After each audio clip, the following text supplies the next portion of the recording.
Yes ఇది ఇలా జరుగుతుంది, మీరు చెప్పండి, నిజమైతే కనుక మేము యాక్షన్ తీసుకుంటాం. యాక్షన్ తీసుకోకపోతే మీరు మాట్లాడండి.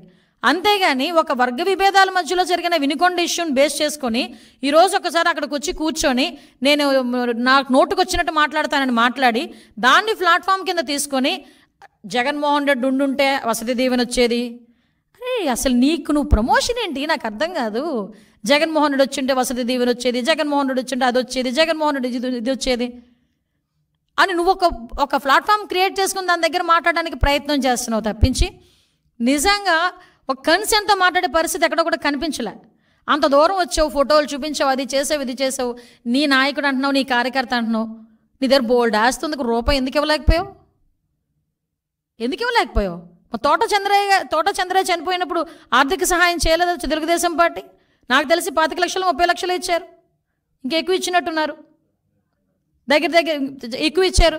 అంటే నేను ఎందుకు చెప్తున్నానంటే నువ్వు నిజంగా భుజాన్ని వేసుకొని నీ కార్యకర్తని నువ్వు భుజాన్ని వేసుకొని ఆ రోజు వచ్చేసి శాంతి భద్రతల గురించి, లా అండ్ ఆర్డర్ గురించి, ఆటవిక పరిపాలన సాగుతుందని నీ నోట్ నుంచి అలాంటి మాటలు వస్తుంటే, అలవాటుగా వచ్చేస్తుంటే అలాంటి మాటలు నిజంగా నవ్వొస్తుంది. ఈరోజు నేను ఒకటే చెప్తున్నా, అప్పీల్ చేస్తున్నా పబ్లిక్కి కూడా, దయచేసి ఒక్కసారి మీరు కూడా ఆలోచన చేయండి. ఒక రాక్షసుడు, ఒక సైకో పరిపాలన చేసిన వ్యక్తి, సొంత సీఎం కుర్చీలో కూర్చోవటానికి సొంత బాబాయిని కూడా హత్య చేయించిన వ్యక్తి, సీఎం కుర్చీలో కూర్చోవటానికి ఒక దళిత యువకుడిని కోడికత్తి నెపంతో, కోడికత్తి శ్రీను, ఆ కోడికత్తి నెపంతో ఒక హత్య కావాలని అతని మీద హత్యా ప్రయత్నం చేయించుకొని 5 సంవత్సరాలు కూర్చున్న వ్యక్తి, కనీసం అతన్ని విడిపించడానికి ఏదో ఒక్కరోజు కోర్టుకు వెళ్ళినా కూడా అతనికి బెయిల్ వస్తుందంటే 5 సంవత్సరాలు కూడా బెయిల్ రాకుండా చేసిన వ్యక్తి ఈరోజు మన దగ్గరకు వచ్చి నీతులు చెప్తున్నాడు.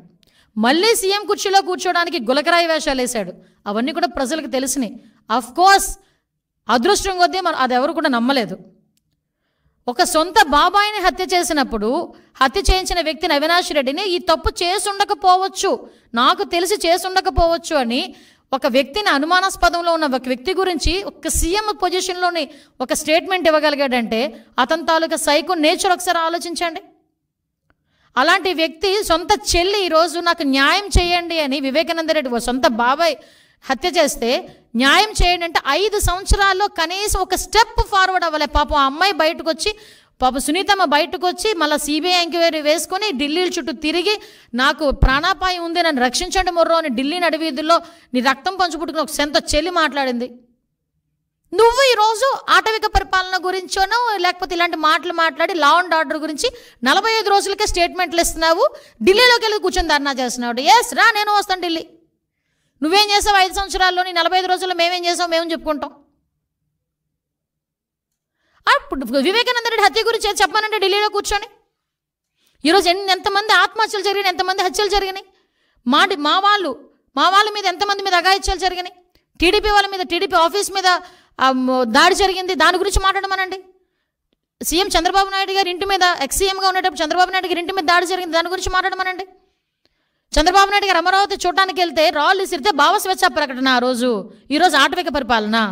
మేము ఎవరి మీద రాళ్ళు వేసామా? ఎవరి మీదనా? నువ్వు ఎప్పుడైనా రోడ్డు మీదకి వచ్చావు, నిన్న వినుకొండ వెళ్ళావు, నీకెవరిని అడ్డగించారా?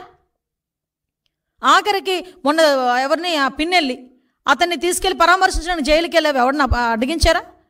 ఇంతకు ముందు ఒకసారి గుర్తు చేసుకో యా బాబు, పులివెందుల ఎమ్మెల్యే, ఇంతకుముందు ఒకసారి గుర్తు తెచ్చుకో ఒకసారి. ఇవన్నీ చేసి ఈరోజు తిరిగి మా మీద ఇంకొకటి, నిన్న మొన్న సాక్షి పేపర్లో అదొక పాంప్లెట్ పేపరు, నా సాక్షి పేపర్లో ఈ వెహికల్ గురించి మాట్లాడారు, జగన్మోహన్ రెడ్డికి ఇచ్చిన వెహికల్ గురించి. అసలు జగన్మోహన్ రెడ్డి అన్న వ్యక్తి ఈరోజు పులివెందుల ఎమ్మెల్యే, కేవలం ఒక ఎక్స్-సీఎంగా ఉన్నందుకు గాను Z+ సెక్యూరిటీ ఇచ్చారు. గుర్తుపెట్టుకోయా, నీకు Z+ సెక్యూరిటీ ఇచ్చారు, టాటా సఫారీ ఇచ్చారని చెప్పి బాధపడిపోయావు. అవునులే, నీకున్న ఆస్తికి టాటా సఫారీ అంటే ఎక్కడ లెక్క ఉండదు అనుకో, అది వేరే విషయం.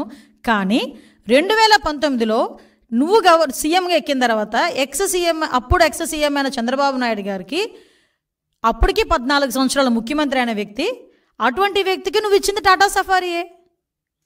ఈరోజు మీకు ఇచ్చింది నేను టాటా సఫారీయే.